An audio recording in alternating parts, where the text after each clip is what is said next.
हरे कृष्ण, आप सभी का स्वागत है फिलोसॉफिकल सीरीज में। मैं श्री चैतन्य चंद्र दास। तो एक बार जो पाप राजा करके एक व्यक्ति था, अम्बरीश महाराज का भाई। जैसे अम्बरीश महाराज का भागवतम में वर्णन आता है, तो अम्बरीश महाराज तो बहुत बड़े भक्त थे, भगवान के शुद्ध भक्त थे। तो उनका भाई था पाप राजा। तो ये पाप राजा उसके नाम के ही तरह बहुत सारा पाप करता था। पाप उसका पूरा जीवन पाप से ही भरा था। तो नारद मुनि एक बार उसके पास आते हैं और उसको अच्छे वचन बोलते हैं कि ये पाप छोड़ दो, ये गलत है, ये अच्छा नहीं है, अब तुम पुण्य करो, भक्ति करो। तो वो पाप राजा बहुत गुस्सा हो जाता है, बोलता है नारद मुनि इधर से भाग जाओ तुम। तो नारद मुनि को लगता है ये तो श्योर शॉट नरक में जाने वाला है, यमराज के इसको दर्शन होने वाले है, जल्दी ही इतना पाप कर रहा है। तो नारद मुनि के मन में इतनी करुणा थी इस पाप राजा के लिए, क्योंकि अम्बरीश महाराज का भाई था। तो इसीलिए नारद मुनि बोलते हैं देखो तुम तो नरक में जाने वाले श्योर शॉट, क्योंकि इतना पाप कर रहे हो, लेकिन जब यमराज को आप मिलोगे फेस टू फेस तो एक प्रश्न उसको जरूर पूछना। और क्या है ये प्रश्न? पूछना कि जिस व्यक्ति को एक साधु का संग प्राप्त होता है थोड़े क्षण के लिए भी, तो उसका परिणाम क्या होता है जीवन में, ये प्रश्न याद रखना। तो पाप राजा बोलते यार तुम जाओ यहाँ से जाओ, लेकिन वो सुन लेता। फिर बाद में कुछ समय के बाद, कुछ सालों के बाद, जैसे नारद मुनि ने बोला था वैसे होता है। ये पाप राजा का जब मृत्यु होता है तो सीधा डायरेक्ट यमराज के पास ही चला जाता है, क्योंकि इतना पाप किया रहता है। तो यमराज देखता है कि बाप रे इतना पाप किया इस रास्कल ने, इस मूर्ख ने। ये अम्बरीश महाराज का भाई है, लेकिन कितना नालायक है। अम्बरीश महाराज तो बड़े भक्त है। तो इसको बोलते हैं पाप राजा को, यमराज देखो तुमने बहुत पाप किए हैं, तुमको तो नरक करोड़ों साल में नरक रहना पड़ेगा, नरक में यातना भुगतने पड़ेगी। तो तब ये पाप राजा बहुत डर जाता है, लेकिन उसको नारद मुनि की वो प्रश्न याद आता है, वो बात याद आती है। तो बोलता है पाप राजा देखो यमराज, मैं तो अभी इतने करोड़ों साल इधर ही सजा भुगतने वाला हूँ, मेरा एक प्रश्न का उत्तर दे दो। क्या प्रश्न है?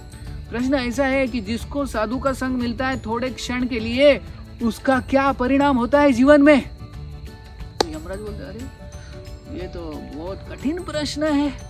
किसी को साधु का संग हो जाता है थोड़े क्षण के लिए, तो उसका परिणाम क्या होता है? What is the result of sadhu sang? तो बोलता है देखो ये प्रश्न थोड़ा डिफिकल्ट है। क्या करते हैं हम, ब्रह्मा जी के पास जाते हैं, ब्रह्मा को तो सब ज्ञान है, वो इस प्रश्न का उत्तर जरूर देंगे। तो यमराज इस पाप राजा को लेके जाते हैं ब्रह्मा जी के पास, ब्रह्मलोक में। तो ब्रह्मलोक में जाते हैं यमराज, अरे पाप राजा, ब्रह्मा जी बोलते हैं अरे इधर कैसे आना हुआ यमराज, बहुत दिनों के बाद छुट्टी लिया लगता है आपने। तो बोलते यमराज देखो बहुत बड़ा प्रश्न है, इस व्यक्ति ने मुझे प्रश्न पूछा है कि जिस व्यक्ति को साधु का संग प्राप्त होता है थोड़े क्षण के लिए, तो उसके जीवन में क्या परिवर्तन होता है? तो ब्रह्मा जी बोलते हैं ये तो बड़ा कठिन प्रश्न है, मैंने भी कभी सोचा नहीं था, मुझे भी उत्तर पता नहीं है। लेकिन हम क्या करते हैं, जो शिव जी है कैलाश पे रहते हैं, उनको तो श्योर शॉट इसका आंसर पता ही रहेगा। तो हम शिव जी के पास जाते हैं। तो ये पाप राजा, फिर यमराज और ब्रह्मा तीनों जाते हैं कैलाश के ऊपर और शिव जी को प्रणाम करते हैं। शिव जी बोलते हैं अरे कैसे आना हुआ, आ जाओ तीनों एक साथ, पाप राजा, यमराज और ब्रह्मा जी। तो ब्रह्मा जी बोलते हैं देखो हमें बहुत एक कठिन प्रश्न है, उसका उत्तर आपके पास ही होगा। क्या प्रश्न है? तो ये पाप राजा प्रश्न पूछ रहा था कि जिस व्यक्ति को साधु का संग प्राप्त होता है थोड़े क्षण के लिए भी, उसका परिणाम क्या होता है?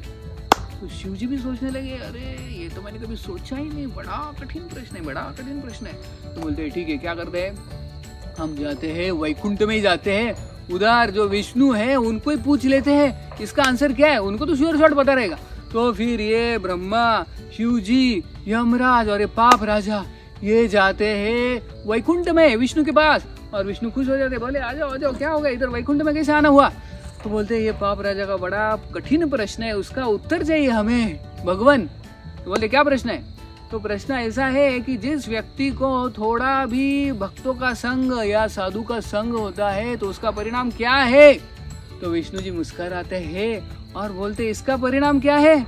इसका परिणाम है कि वो वैकुंठ पहुंच जाता है। देखो आपने इसको वैकुंठ में लाया, इसको इधर बिठाओ, आप चले जाओ अभी, यही परिणाम है, क्योंकि इसको नारद मुनि का संग मिला ना।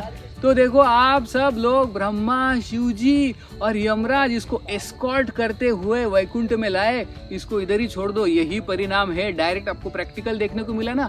अगर साधु का संग थोड़ा भी होता है, साधु संग सर्व शास्त्र कोय, लव मात्र साधु संग सर्व सिद्धि होय। ये कहा है, थोड़ा भी साधु का संग होता है तो उससे हमारा जीवन बदल सकता है। भगवान ने ये बता दिया। बहुत बहुत धन्यवाद। हरे कृष्ण।